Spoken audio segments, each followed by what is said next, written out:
to'xtash qoidasini buzib turganligi uchun haydovchidan tegishli hujjatlarni so'raganimizda haydovchida hech qanday tegishli hujjatlari yo'qligi aniqlandi. Ma'mur bayonni rasmiylashtirib, vaqtincha saqlash uchun jarima maydoniga qo'yiladi. Yoshingiz nechida? 18 da.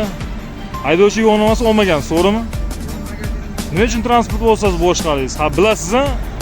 18 ga to'lgandan keyin, tegishli tartibda haydovchi guvohnomasi olgandan keyin transport vositasini boshqarish kerak, to'g'rimi? Bitta tushunmagan. Mana bir. Ramandir bu shu ishda. 2. Hazır çok heyecanlıyım.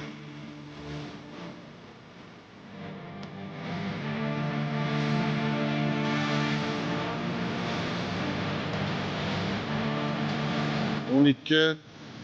Yana bormi? Siz bilan 13 ta, haydovchi bilan 14 ta.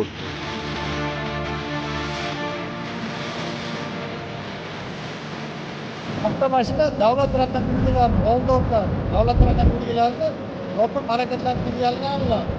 Yopib harakatlantirilgan. Adamlar tushmaslik uchun bu mumkin emas-ku, qonunda yozilgan davlat tarafdan yashirish. Avvalo bir mavzuda xizmatlar berayotgan vaqtimizda yetmagan transport vositasi berilganida haydovchi qonun talabga bo'ysunmas harakatlantirdi. Haydovchini to'xtash chorasi ko'rildi. Haydovchi ovoz chiqardi. Ya'ni